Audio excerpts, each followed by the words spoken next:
Sarah Martinez had covered wars in 15 countries, but nothing prepared her for the sniper fire that shattered more than just her camera lens that morning in Sarajevo. The year was 1993, and the Bosnian War had turned the once beautiful city into a maze of destruction and fear. Sarah worked for a major news network, documenting the human cost of conflict through her photographs that moved the world. She had arrived in Bosnia 3 weeks earlier, determined to tell stories that others couldn't or wouldn't tell. Her reputation as a fearless war correspondent had earned her respect among her peers, but also made her a target for those who didn't want their stories told. Sarah believed that her camera was her weapon against injustice, capturing moments that could change minds and save lives. The morning started like any other dangerous day in the besieged city. Sarah had received a tip from a local contact about civilians trapped in a bombed-out apartment building. These were the stories she lived for. Real people caught in impossible situations, their courage and suffering deserving to be witnessed by the world. She packed her equipment carefully, checking her camera settings and ensuring her press credentials were visible.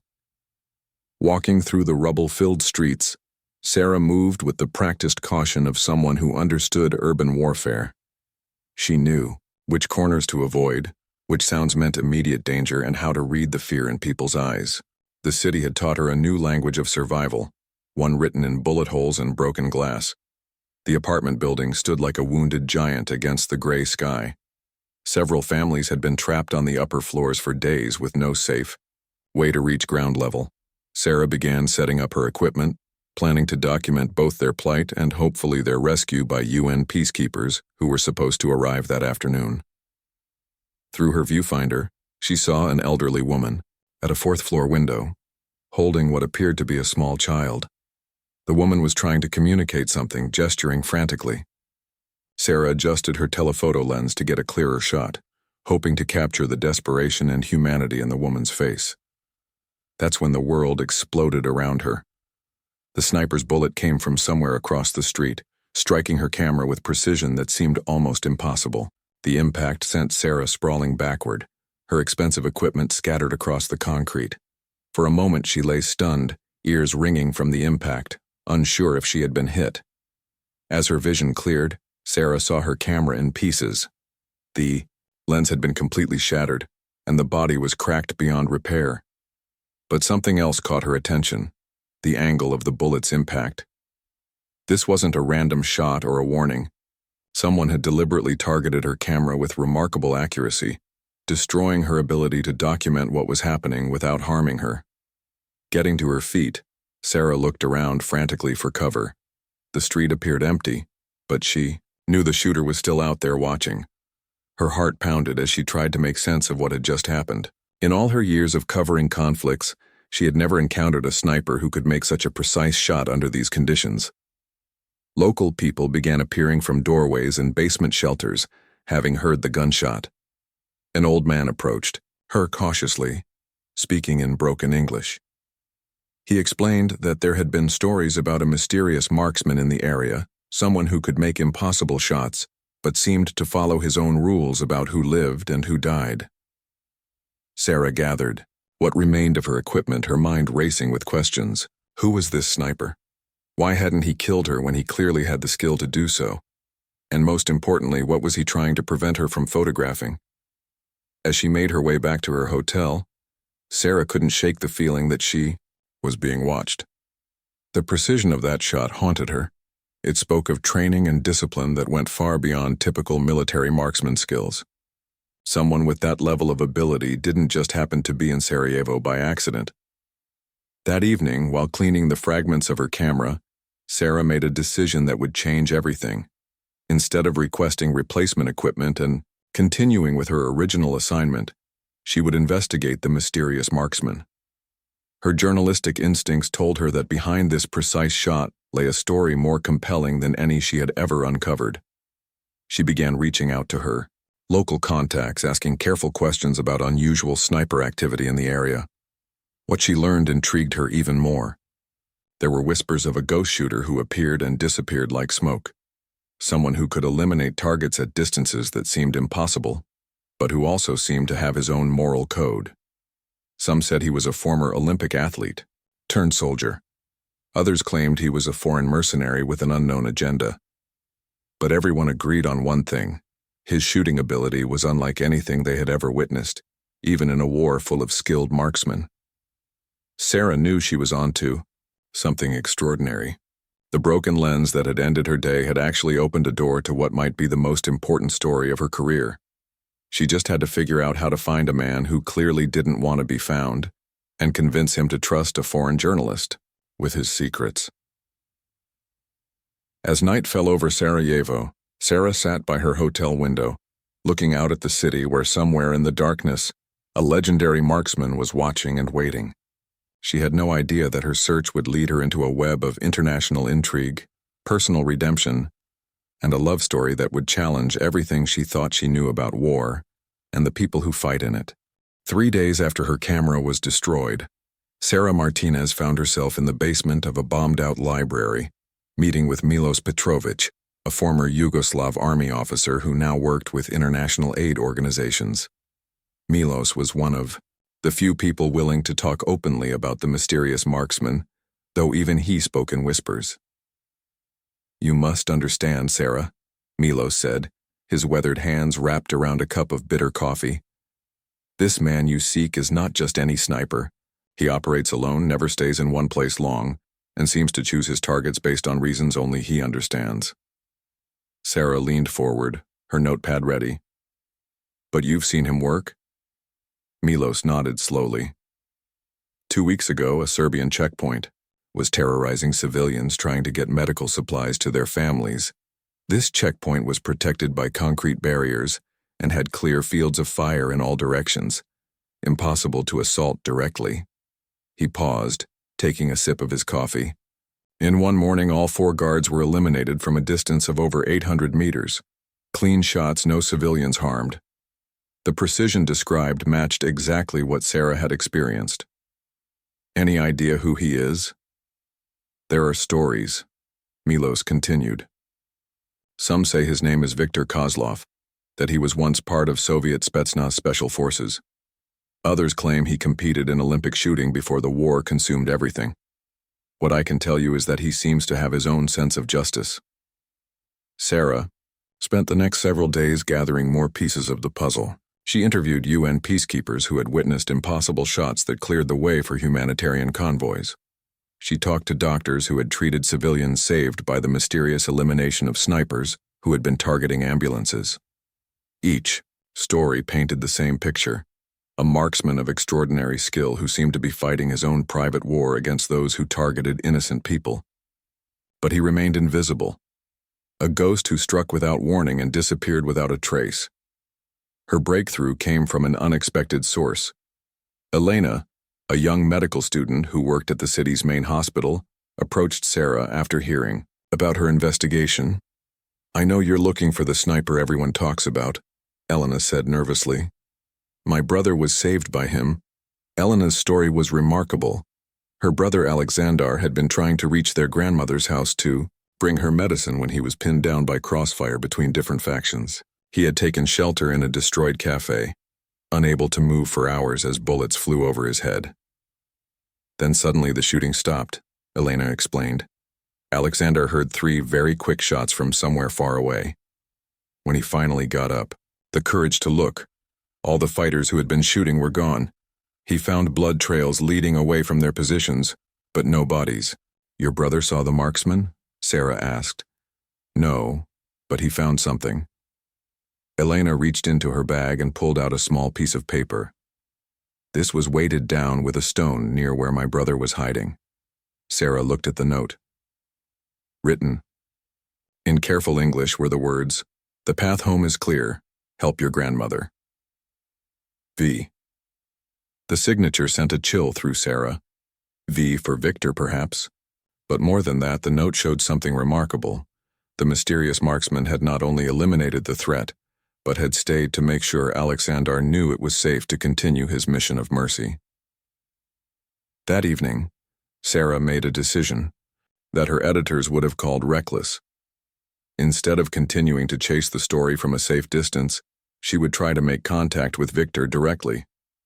If he was watching the city as carefully as everyone believed, he would know about her investigation by now. She prepared a message of her own, writing it on the same type of paper Elena had shown her. The note was simple. Victor, I am Sarah Martinez, journalist. I want to tell your story truthfully. I will be at the destroyed cathedral tomorrow at noon, alone. I believe we have something in common. Sarah chose the cathedral because it was one of the few places in Sarajevo that offered long sight lines in multiple directions, perfect for a sniper to observe while remaining hidden. It was also a place that had once represented peace and sanctuary, which seemed appropriate for what she hoped would be a peaceful meeting. The next morning, Sarah borrowed a telephoto lens from another journalist and spent time studying the areas around the cathedral. If Victor was as skilled as everyone said, he would already be in position, watching to see if she came alone, and whether it was safe to make contact. At exactly noon, Sarah walked into the ruins of the cathedral. The roof had been blown away months earlier, leaving only the stone walls and empty windows reaching toward the gray sky. She carried no weapons, only her notepad and a pen, trying to project the calm confidence that had served her well in other, dangerous situations. For 20 minutes, nothing happened. Sarah began to think that perhaps Victor had decided she was too great a risk, or maybe he wasn't even in the city anymore. Then she heard a small sound, a pebble falling somewhere behind her. She turned slowly and saw him for the first time. Viktor Kozlov stood about 30 meters away, partially hidden behind a fallen pillar. He was tall and lean, with the kind of weathered face that spoke of years spent outdoors under difficult conditions. His hair was dark with streaks of gray, and his eyes held the steady gaze of someone accustomed to making life-and-death decisions in split seconds. He carried a rifle that Sarah didn't recognize, something custom-built for long-range precision. But what struck her most was how completely still he was, like a statue carved from stone, every movement deliberate and controlled. "You are either very brave or very foolish," Victor said in accented English, his voice surprisingly soft for someone with such a fearsome reputation. Sarah found her voice. "Maybe both. But I think you're someone whose story deserves to be told." Victor studied her for a long moment, and Sarah had the unsettling feeling that he was reading her intentions, as easily as she might read a newspaper headline. "Why should I trust a journalist?" he asked finally. "Because," Sarah replied, "you didn't kill me when you could have. That tells me you believe in something more than just violence. I want to understand what that something is." The conversation that followed would change both their lives forever, though neither of them knew it yet. Viktor Kozlov's story began not in the mountains of Bosnia, but on the shooting ranges of the Soviet Union, where as a young man he had been discovered to possess a gift that bordered on supernatural. Sarah listened with growing amazement as Victor revealed the truth about his past during their second meeting, this time in an abandoned warehouse where he felt more secure. "I was 19 when the coaches first noticed me," Victor began, his rifle resting across his knees as he sat on a wooden crate. "I was conscripted into the army like every Soviet boy, but during basic training, something happened that changed everything." The incident Victor described seemed almost too incredible to believe.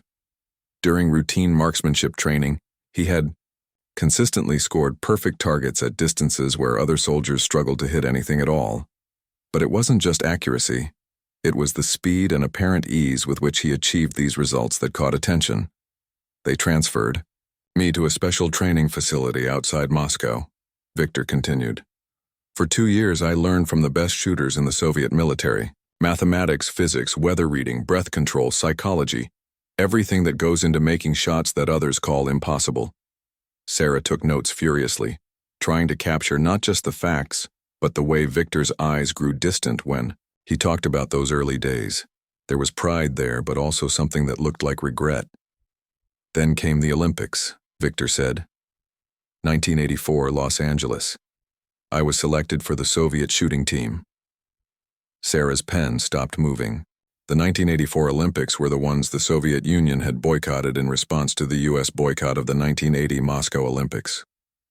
But the Soviets didn't compete in 1984. Victor nodded grimly.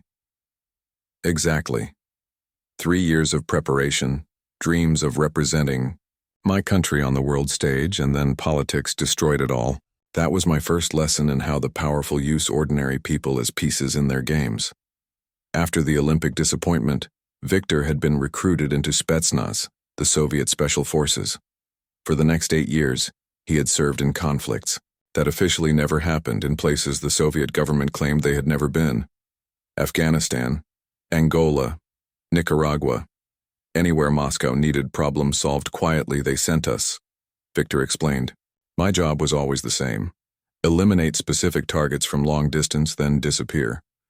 I was very good at my job.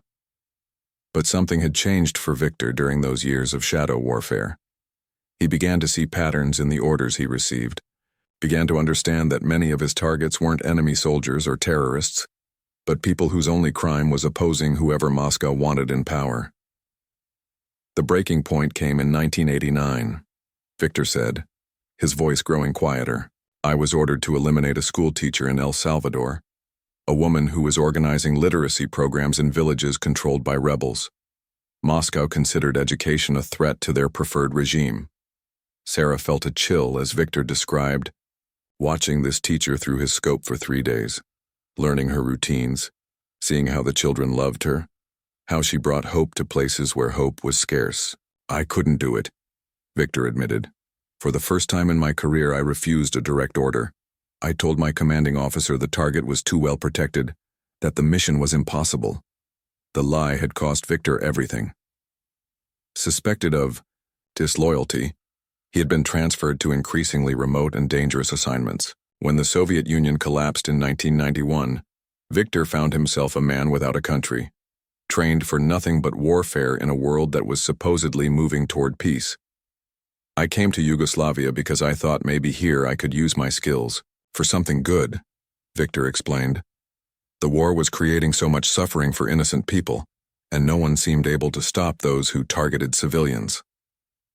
Sarah began to understand the moral code that governed Victor's actions. He had turned his lethal skills into a form of justice, protecting those who couldn't protect themselves while staying invisible to avoid becoming a target himself. The UN peacekeepers, the aid organizations, even the local police, they all have rules that prevent them from really helping, Victor said. I have no rules except my own conscience. As an example, Victor told Sarah about a Serbian militia leader named Dragan Milic, who had been systematically targeting Muslim families trying to flee the city. Milic operated from a fortified position that was technically in a neutral zone, making him untouchable by official forces. For 2 weeks, Milic and his men killed anyone who tried to cross the bridge near their position, Victor recounted. Families with children, old people, wounded civilians. It didn't matter to him. Victor had studied Milic's routine for days, learning that the militia leader felt safe enough to expose himself regularly, believing his position was impregnable. He made the mistake of thinking distance meant safety. The shot, Victor described, would have been challenging for any marksman, over 900 meters in urban terrain, with wind swirling between buildings and multiple obstacles. But Victor had calculated every variable, waiting for the perfect moment when Milic stepped into the open to taunt a family trying to cross the bridge. One shot, Victor said simply. Milic's men scattered, and in the next hour, over 50 civilians made it safely across that bridge. Stories like this explained why Victor had become a legend among Sarajevo's survivors, but Sarah also understood the psychological toll such a life must take. Don't you ever get tired of killing? She asked. Victor was quiet for a long moment. Every night, he admitted. But I get more tired of watching innocent people die when I could have prevented it. As their meeting ended, Victor surprised Sarah by asking her a question. Why did you really want to find me? Not for the story. There's something else. Sarah found herself being more honest than she had planned. Because in 15 years of covering wars, I've never seen anyone who seemed to be fighting for something pure. Everyone has an agenda, a side, something they want to gain. You seem to fight only for people who can't fight for themselves. Victor studied her face for a moment. Perhaps that's why your camera broke instead of your head. I saw you trying to document the civilians trapped in that building. You were doing what I do, in your own way. As Victor prepared to leave, melting back into the shadows as mysteriously as he had appeared, he left Sarah with a promise. Tomorrow night, if you want to see how this war really ends, meet me at the old brewery. Come alone, and bring night vision equipment if you have it. Sarah had no idea that she was about to witness an operation that would not only change the course of the conflict, but also force her to question everything she thought she knew about justice, love, and the price of doing what's right in an impossible world. The old brewery squatted like a wounded beast on the edge of Sarajevo, its broken windows staring blindly into the darkness. Sarah arrived at the designated meeting point carrying borrowed night vision equipment, her heart pounding with anticipation and fear. She had no idea what Victor planned to show her, but his serious tone suggested it would be something that would stay with her forever. Victor emerged from the shadows as silently as always, but this time he wasn't alone. 3 other figures moved with him, all carrying military equipment and moving with the disciplined quiet of professional soldiers. Sarah realized she was about to witness something far more complex than a single sniper operation. Tonight we end the siege of the Eastern District, Victor said without preamble. For 3 months, a group calling themselves the Iron Wolves has held 200 civilians hostage in apartment buildings, using them as human shields while they control supply routes. Sarah knew about the Iron Wolves, a militia group that claimed no political affiliation, but seemed to exist purely for profit and cruelty. They had turned the Eastern District into their personal kingdom, demanding tribute from anyone who wanted to enter or leave, often killing people just to maintain their reputation for ruthlessness. The UN won't act because they claim it's too complex to determine who the civilians support. Victor continued. The local military won't act because the Iron Wolves have threatened to execute 20 hostages for every attack against them. Victor's companions were introduced simply as Pavel, Anna, and Dmitri, former soldiers from different armies who had found themselves united by disgust at what they witnessed happening to innocent people. Sarah realized she was looking at a group that had formed its own private army, dedicated to actions that official forces couldn't or wouldn't take. Your job tonight is to document what happens, Victor told Sarah. The world needs to see that someone is willing to act when everyone else makes excuses. The plan Victor outlined was breathtakingly complex.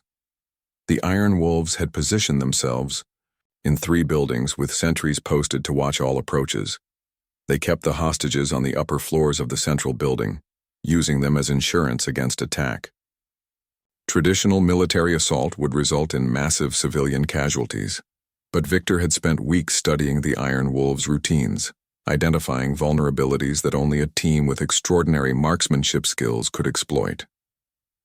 We have 1 hour when their guard rotation creates blind spots, he explained. 11 guards total, positioned to support each other. They have to be eliminated simultaneously, or the survivors will start killing hostages. Sarah felt sick as she realized what she was about to witness. 11 men would die in the next hour, and she would be watching through her camera lens, the replacement equipment that had finally arrived from her network. The team moved through the rubble-filled streets like ghosts, using drainage tunnels, and bombed out buildings to reach their firing positions without being detected. Sarah followed Pavel, who had been assigned to keep her safe while ensuring she could document the operation. From their position in a collapsed office building, Sarah had a clear view of all 3 Iron Wolf strongholds. Through her night vision scope, she could see the sentries at their posts and in the lit windows of the central building, the shadowy figures of civilians who had no idea that salvation was approaching. Victor's voice crackled through the radio headset Pavel had given her. Target acquisition complete. All shooters in position. Remember, we fire simultaneously at my mark, then move immediately to secondary positions. No one gets a second chance tonight. The next few minutes felt like hours. Sarah watched through her camera as Victor and his team made final adjustments to their equipment, calculating distances, wind speed, and the dozen other variables that would determine success or failure. This is Ghost Leader. Victor's voice came through the radio, using what Sarah assumed was his operational call sign. All units report ready status. One by one, Pavel, Anna, and Dmitri confirmed they were in position and had clear shots on their assigned targets. Sarah realized she was holding her breath as the moment of truth approached. "Fire on my mark," Victor said. 5, 4, 3, 2, mark.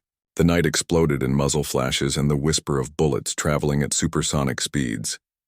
Sarah's camera captured the synchronized execution as 11 Iron Wolves guards were eliminated in less than 3 seconds, their positions suddenly empty where moments before armed figures had stood. But the operation was far from over. Victor's team moved immediately to their secondary positions while he provided overwatch, ready to eliminate any Iron Wolves members who might emerge from inside the buildings. Sarah followed Pavel as they moved through predetermined routes, staying in contact through hand signals and radio whispers. "Phase 2 commencing," Victor reported. "Anna, you're clear to approach the hostage building. Dmitri, take the weapons cache. Pavel, secure the eastern exit." Sarah watched in amazement as the plan unfolded with military precision. Anna, who Sarah now realized was a former police negotiator, approached the central building with a loudspeaker, calling out to the trapped civilians in multiple languages. "The Iron Wolves are gone," Anna announced. "You are safe to leave. Move quickly but stay calm. Follow the blue lights to the exit routes." Pavel had been placing small blue LED lights to mark safe paths away from the buildings, routes that would keep the evacuating civilians out of potential crossfire if any Iron Wolves members remained hidden inside. The next hour was unlike anything Sarah had ever witnessed. 200 people, families with children, elderly couples, young adults who had been held prisoner for months, emerged from their captivity like souls escaping from hell. Many wept openly as they realized their ordeal was finally over. Sarah's camera captured moments of pure human emotion. A grandmother kissing the ground outside the building, a young father lifting his daughter to show her the stars she hadn't seen in months, teenagers laughing with the hysteria of those who had expected to die and found themselves suddenly free. But Victor's work wasn't finished. His team methodically searched the Iron Wolves' strongholds, finding evidence of worse atrocities than anyone had imagined. Sarah documented rooms full of stolen medical supplies that should have gone to hospitals, food that had been taken from humanitarian convoys, and personal belongings stripped from civilians who hadn't survived their encounter with the militia. 23 people, Dmitri reported grimly, having found a mass grave behind the main building, some of them children. Victor's voice was tight with controlled rage as he confirmed the discovery. Sarah realized that for all his professional calm, the evidence of the Iron Wolves' cruelty affected him deeply. As dawn broke over Sarajevo, Victor's team prepared to disappear back into the shadows. But before they left, Victor did something that surprised Sarah. He allowed her to interview some of the freed hostages, letting them tell their stories on camera. "The world needs to know what happened here," he told her. "Not just that the Iron Wolves are gone, but that ordinary people suffered while everyone with power made excuses for inaction." The interview Sarah conducted that morning would become some of the most powerful footage of her career. Former hostages spoke of months of terror, of watching friends and family members taken away and never returned, of losing hope that anyone would ever come to help them. As Victor prepared to leave, Sarah asked him the question that had been haunting her all night. "How do you live with this? Making life and death decisions for so many people?" Victor looked out over the city where smoke was already rising from morning cooking fires, where people were beginning another day of trying to survive in an impossible situation. "Someone has to," he said simply. "If we don't act, who will?" But Sarah could see the cost in Victor's eyes, the weight of responsibility, and the isolation that came from living outside all normal rules and relationships. She was beginning to understand that behind the legendary Marksman was a man who had sacrificed everything, including the possibility of a normal life, for his sense of what was right. Neither of them knew that their growing connection would soon force Victor to face the most difficult choice of his life, one that would test whether his dedication to justice was stronger than his unexpected capacity for love. Sarah's life changed in ways she never expected after the Iron Wolves operation. Her footage of the hostage rescue had made international headlines, but more importantly, It had put her directly in the crosshairs of every remaining militia group in Bosnia. They saw her as more than just a journalist now. She was Victor's ally, and that made her a target. The first attempt on her life came 3 days after her report aired. A sniper's bullet missed her by inches as she left the hotel, where foreign correspondents stayed, shattering a window instead of her skull. Sarah threw herself to the ground, heart pounding, knowing that only extraordinary luck had saved her. But as she lay on the sidewalk, waiting for the all-clear from UN peacekeepers, Sarah realized it hadn't been luck at all. Through her telephoto lens, she caught a glimpse of muzzle flash from a distant building, a second shooter who had just eliminated the first. Victor was still watching over her. That evening, Victor appeared at her hotel room with a gravity she hadn't seen before. "You can't stay here anymore," he said without preamble. "My enemies have become your enemies. They'll keep trying until they succeed." Sarah had been dreading this conversation, but she wasn't prepared for the pain she saw in Victor's eyes. "So, what are you suggesting? That I leave Sarajevo?" "Yes," Victor said firmly. "Tomorrow. I've arranged safe transport to Split. Then you can fly home to America." The silence that followed was heavy with unspoken feelings that had been growing between them over the past weeks. Sarah had tried to maintain professional objectivity, but somewhere between documenting Victor's missions and sharing quiet conversations about their hopes and fears, she had fallen in love with a man whose life seemed to leave no room for love. "What, if I don't want to leave?" Sarah asked quietly. Victor turned to face her, and Sarah saw something break in his carefully controlled expression. "Sarah, I have watched everyone I ever cared about die. My parents, my fellow soldiers, civilians. I tried to protect but failed. Love is a luxury I can't afford, because it makes people vulnerable." But even as Victor spoke these words, Sarah could see the internal struggle playing out across his face. Despite all his training in emotional control, despite years of deliberate isolation, he had developed feelings for her that were becoming impossible to ignore. "I'm not some helpless civilian," Sarah argued. "I've covered wars for 15 years. I know the risks and I choose to take them. You don't get to make that decision for me." What followed was the first real fight they'd had. But it was also the moment when both of them stopped pretending that what existed between them was purely professional. Victor's fear for Sarah's safety wasn't just tactical concern. It was the terror of a man who had found something precious in a world that destroyed precious things. The argument was interrupted by Pavel's urgent voice on Victor's radio. "Ghost Leader, we have a problem. Serbian forces have captured Ana. They're demanding a trade, you for her." Sarah watched Victor's face transform from personal anguish to cold, professional calculation. Ana wasn't just one of his team members. She was the closest thing to family he had left, a former Sarajevo police officer who had joined his group after watching Serbian militias massacre her colleagues. "What's the situation?" Victor asked, all personal concerns suddenly set aside. Pavel's report was grim. Ana had been captured while gathering intelligence on a new militia group that was reportedly planning to use chemical weapons against civilian water supplies.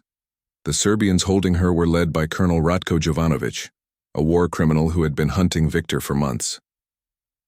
"Jovanovic knows Ana was working with us," Pavel continued.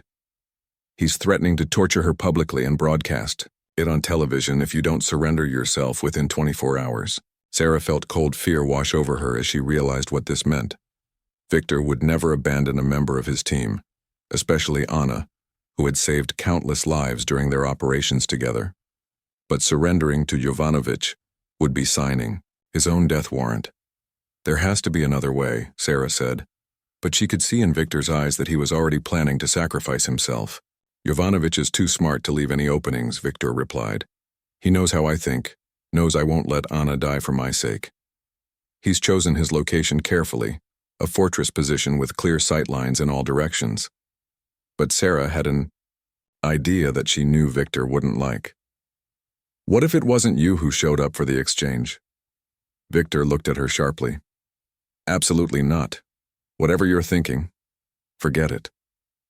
"Listen to me," Sarah pressed. "Jovanovic wants you, but he's never seen you up close. In the right clothes, with the right equipment. From a distance, I could pass for you long enough to create confusion. The plan Sarah proposed was dangerous, but possible. She would approach the exchange point wearing Victor's distinctive gear, while he and the remaining team members positioned themselves for a rescue attempt. When Jovanovic realized he'd been deceived, Victor would have a brief window to strike. "You're not a soldier," Victor protested. "You don't have the training for this kind of operation." "But I have something you don't," Sarah countered. "I'm not wanted by every militia in Bosnia. I can move through areas where you'd be shot on sight, and I know how to stay calm under pressure. I've been doing it for 15 years. The next few hours were spent in intense planning and preparation. Victor taught Sarah how to move in his combat gear, how to use the radio codes his team employed, and most importantly, how to survive the first few minutes of what would inevitably become a firefight. But beneath the tactical planning, both Sarah and Victor were grappling with deeper questions about sacrifice, duty, and love. Victor had spent years protecting others by remaining emotionally isolated, but now he was being forced to trust the person he cared about most to walk into mortal danger. "Promise me something," Victor said as they made final preparations. "If this goes wrong, if it looks like you won't make it out, you run. Don't try to be a hero, don't worry about the plan, just survive." Sarah looked into Victor's eyes and saw not just the legendary Marksman, but a man who was terrified of losing someone he loved. "Only if you promise me the same thing," she replied. "Anna wouldn't want you to die for her, and I won't let you." As dawn approached and the time for the exchange drew near, Sarah found herself thinking about all the choices that had led to this moment. She had come to Sarajevo to document a war, but instead she had found something she hadn't even known she was looking for.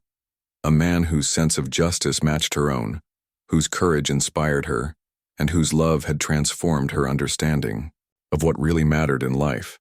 The radio crackled with Pavel's voice. "Exchange point is confirmed. Jovanovic has Anna in position.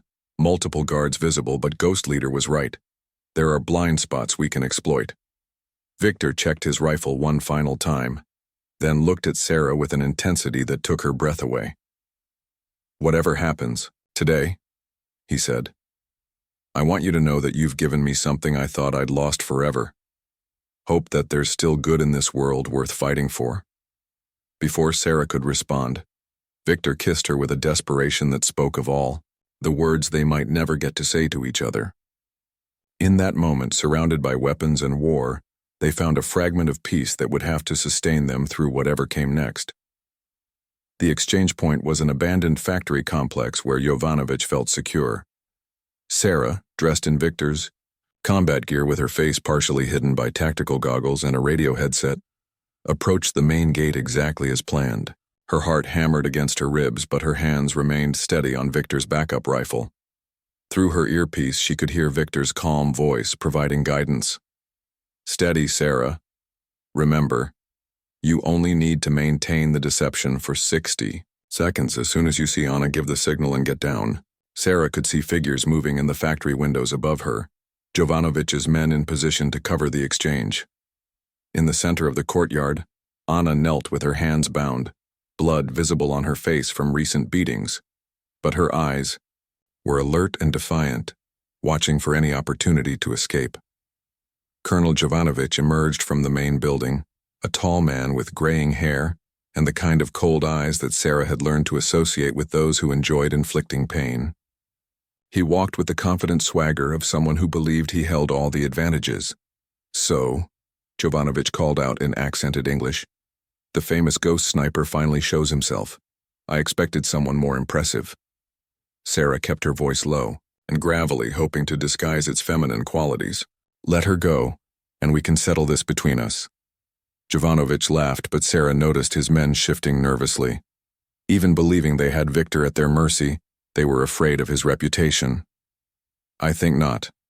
First, I want to see the face of the man who has caused me so much trouble." This was the moment Sarah had been dreading. The plan required her to remove her goggles and reveal the deception, creating the confusion Victor needed to begin his attack. But it also meant exposing herself to immediate gunfire from a dozen different angles. "As you wish," Sarah said, reaching up to remove her eyewear. The moment Jovanovic saw Sarah's face, his expression shifted from triumph to rage. A woman. You think to mock me with this trick? But Victor had been waiting for exactly this moment. His voice exploded through the radio. Execute, execute.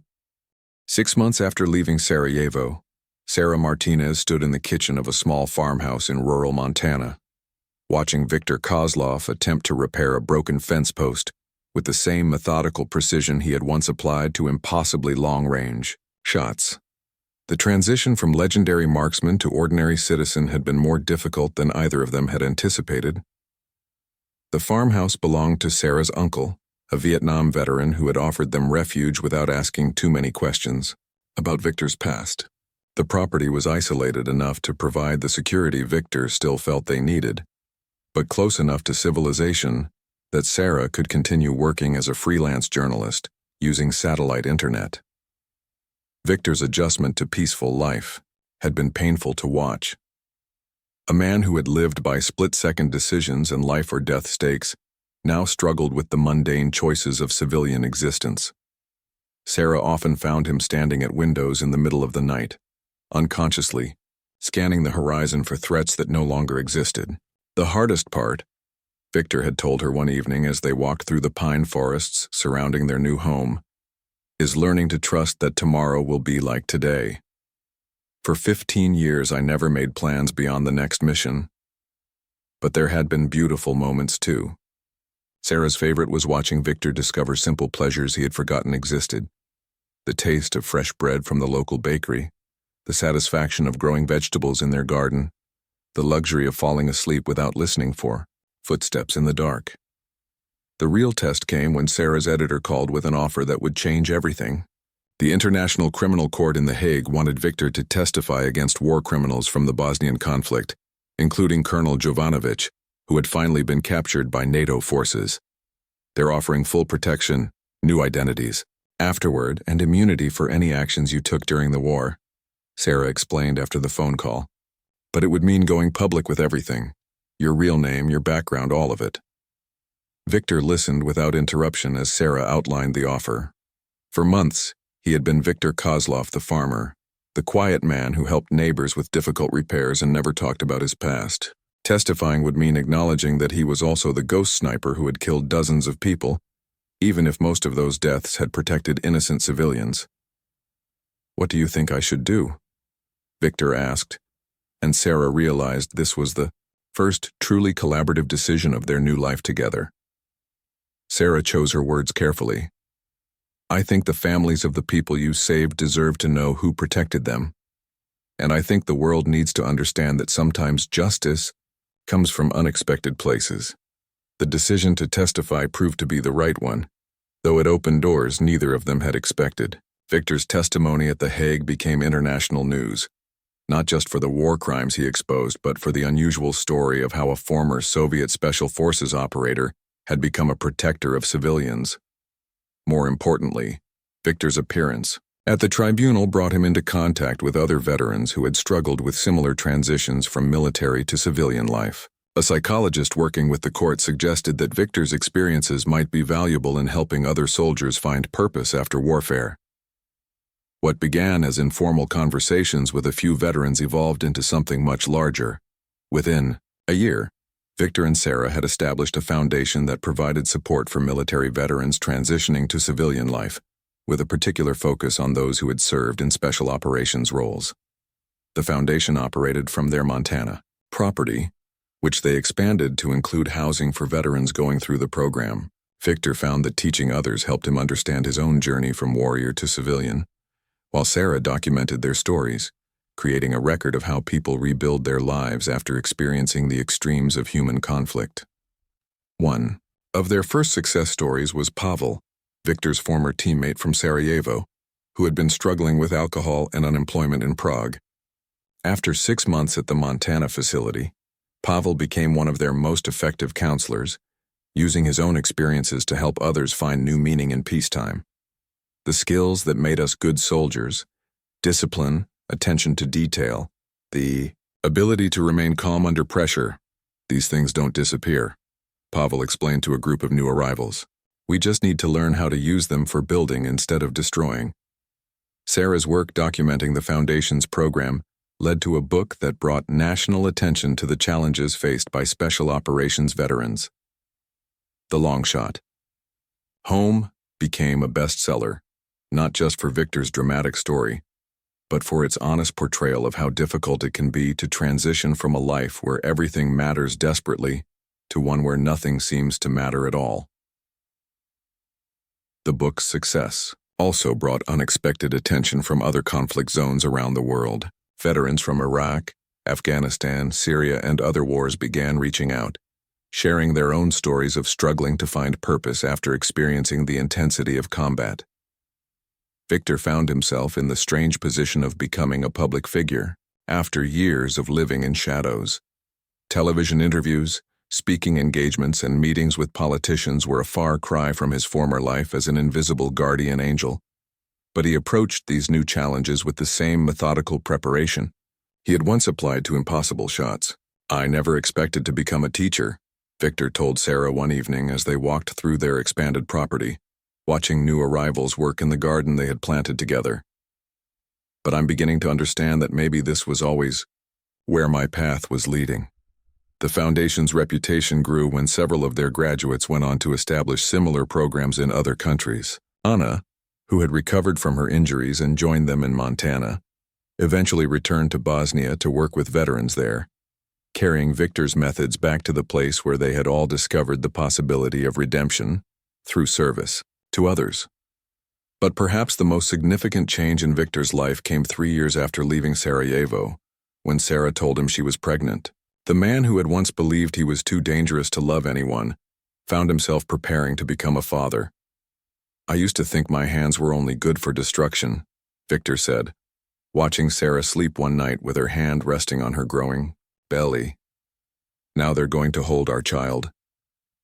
Their daughter Elena, named after the medical student who had first helped Sarah track down Victor, was born on a snowy December morning in the local hospital. Victor, who had delivered life and death news to world leaders and faced down armed militias without flinching, wept openly when the nurse placed his daughter in his arms. As Sarah watched Victor hold their newborn daughter with infinite gentleness, she thought about the journey that had brought them to this moment. A shattered camera lens in war-torn Sarajevo had led to the greatest story of her career. But more importantly, it had led her to understand that love could grow even in the darkest places. Victor's transformation from ghost sniper to devoted father and teacher proved that redemption was possible, even for those who had traveled the darkest paths. The foundation they built together became a testament to the idea that the skills learned in war could be transformed into tools for healing, and that the bonds forged in conflict could become the foundation for lasting peace. Years later, when Elena was old enough to understand, Victor would tell her about the choices that had shaped his life before she was born. He would explain how he learned that true strength came not from the ability to eliminate enemies, but from the courage to protect what was precious and help others find their way home. The legendary Marksman's final shot had been not a bullet, but an act of love that created new life and gave hope to others who had lost their way. In the end, Viktor Kozlov discovered that the most important target he ever acquired was not an enemy to be eliminated, but a future worth building. One careful day at a time.